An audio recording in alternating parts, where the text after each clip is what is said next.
Hi all, welcome to Reva's kitchen. இன்றைக்கி நான் வந்து ஒரு ப்ரீமிக்ஸ் நம்மளோட ஸ்ரீராஜ் ஃபுட்ஸோட ப்ரீமிக்ஸ் பவுடர் வச்சு ஒரு வத்தக்குழம்பு எப்படி பண்ணுறதுன்னு தான் காமிக்க போகிறேன். Very very easy method. நீங்கள் வந்து சீனியர் சிட்டிசன்ஸோ இல்லை வேலைக்கு போகிற பசங்களோ இல்லை யார் வேணாலும் வித்தின் 5 to 10 minutes நீங்கள் ஒரு வத்தக்குழம்பு சூப்பராக பண்ணிடலாம். அதுக்கு வந்து நம்ம ஸ்ரீராஜ் ஃபுட்ஸோட வத்தக்குழம்பு ப்ரீமிக்ஸ் பவுடர் இது. அப்புறம் அதுக்கு ஒரு 4 டேபிள் ஸ்பூன் நல்லெண்ணெய். அப்புறம் நான் இன்றைக்கி வத்தக்குழம்புல வந்து காய் போடுறது வந்து முருங்கைக்காய் போட போகிறேன். நீங்கள் என்ன காய் வேணால் போட்டுக்கலாம். வெங்காயம் போட்டுக்கலாம், முருங்கைக்காய் போட்டுக்கலாம், பரங்கிக்காய் போட்டுக்கலாம், எது வேணால் போட்டுக்கலாம். அப்புறம் தண்ணி எடுத்துட்டுருக்கேன். இவ்வளோ தான் இதுக்கு வேண்டிய ஐட்டம்ஸு. ஏன்னா புளி, உப்பு எல்லாம் அதுலேயே இருக்குது. தாளித்து கொட்டினது எல்லாமே இருக்குது அதில்.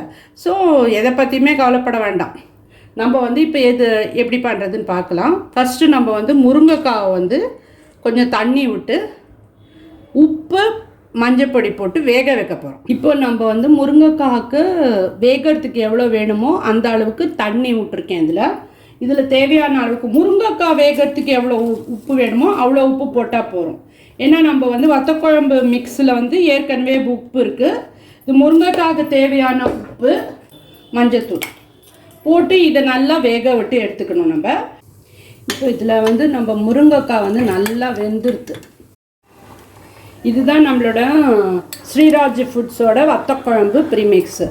இப்போ இது வந்து நான் இந்த ஸ்பூனால் ஒரு 2.5 ஸ்பூன் நான் எடுத்திருக்கேன். இப்போ நான் 3 பேருக்கு பண்ண போகிறேன், அதனால் ஒரு 2.5 ஸ்பூன் எடுத்திருக்கேன். இப்போ நீங்கள் 2 பேருக்கு பண்ணுறீங்கன்னா 1 டேபிள் ஸ்பூன் எடுத்துட்டா கூட போதும்.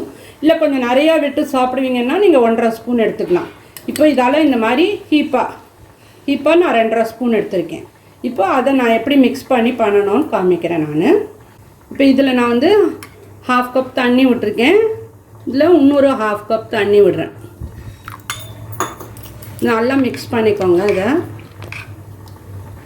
ஆட் பண்ணிவிட்டு அப்புறம் வேணும்னா நம்ம திருப்பி தண்ணி கொஞ்சம் விட்டுக்கணும். அது கொஞ்சம் நாள் கொதிச்சப்புறம் தண்ணி விட்டுக்கலாம். நம்ம இப்போ ஆட் பண்ணுறது காமிக்கிறேன் நான். இப்போ நான் இதில் ஆட் பண்ணிடுறேன். இது நல்லா ஒரு 5 to 7 minutes கொதிக்கணும். எண்ணெய் ஒரு 4 டேபிள் ஸ்பூன் நான் எண்ணெய் விடுறேன். இங்கே பாருங்கள், 5 நிமிஷத்தில் அந்த வத்தக்குழம்பு ஒரு 5லேருந்து 7 நிமிஷம் கொதிச்சுது. அதுக்கு இந்த வத்தக்குழம்பு ரெடி ஆகிடுது. சாப்பாடு ரெடியாக இருக்குங்க. நீங்களும் சாப்பிட்லாம்.